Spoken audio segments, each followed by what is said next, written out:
आखिर क्यों लड़की ने कर ली सांप से शादी। राजस्थान के एक छोटे से गांव में मीरा नाम की लड़की रहती थी। मीरा बचपन से ही अलग स्वभाव की थी, शांत, सौम्य और प्रकृति से गहरी लगाव रखने वाली लड़की। लोग कहते थे कि उसके भीतर कोई अद्भुत आकर्षण है। गांव के तालाब के किनारे अक्सर लोग देखते कि मीरा अकेली बैठी रहती, पेड़ों से बातें करती और चांदनी रातों में गुनगुनाती रहती। लेकिन एक दिन गांव वालों ने कुछ ऐसा देखा कि उनकी रूह कांप गई। तालाब के किनारे एक काला नाग बार बार आता और मीरा के पास बैठ जाता। आश्चर्य की बात यह थी कि मीरा डरती नहीं थी, बल्कि वह सांप से बातें करती, मानो उसे समझ रही हो। धीरे धीरे यह बात पूरे गांव में फैल गई। मीरा का नाग से रिश्ता है। लोग डरने लगे, कुछ बोले ये अपशकुन है, कुछ ने ताना मारा ये पागल हो गई है। लेकिन मीरा की आंखों में अजीब सी चमक थी। उसे लगता था कि नाग उससे कोई रिश्ता मांग रहा है। एक दिन गांव के मंदिर में मीरा ने सबके सामने ऐलान कर दिया, मैं इस नाग से विवाह करूंगी।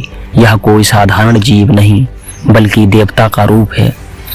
गांव वाले हैरान रह गए। किसी ने मजाक उड़ाया तो किसी ने उसे श्राप समझा, लेकिन मीरा अपने निर्णय पर अडिग रही।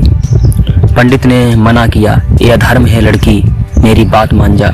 पर मीरा बोली, नागेश्वर स्वयं मेरे जीवन साथी हैं। पूर्णिमा की रात मंदिर में दीपक जलाए गए। मंत्रोच्चार की जगह केवल मीरा की श्रद्धा और विश्वास था। उसने फूलों की माला उठाई और नाग को पहनाई। गांव वाले कांपते हुए यह सब देख रहे थे। अचानक एक चमत्कार हुआ। नाग धीरे धीरे चमकने लगा और मानवीय रूप धारण कर लिया। एक सुंदर तेजस्वी युवक सबके सामने खड़ा था। उसकी आंखों में अपार करुणा प्रेम था। उसने मीरा का हाथ थामते हुए कहा, मैं शेषनाग का वंशज हूँ। तुम्हारे सच्चे प्रेम और विश्वास ने मुझे श्राप से मुक्त कर दिया। अब मैं सदा तुम्हारा पति बनकर रहूंगा। जो लोग मीरा को पागल कह रहे थे, वही लोग अब स्तब्ध होकर खड़े थे। उनके सामने कोई जादू या भ्रम नहीं, बल्कि सच्चाई थी। पूरा गांव दंग रह गया। लोगों ने समझा कि विश्वास और प्रेम में कितनी ताकत होती है। मीरा और नाग युवक की शादी पूरे गांव ने धूमधाम से स्वीकार की। उस दिन से गांव में यह कथा अमर हो गई कि एक लड़की ने सांप से विवाह किया और अपने सच्चे विश्वास से देवता को भी मानव रूप में बांध लिया। तो ये स्टोरी आप लोगों को कैसी लगी? अगर अच्छी लगी तो चैनल को सब्सक्राइब करें, वीडियो को लाइक शेयर करें और अपने दोस्तों के पास भी शेयर करना ना भूलें।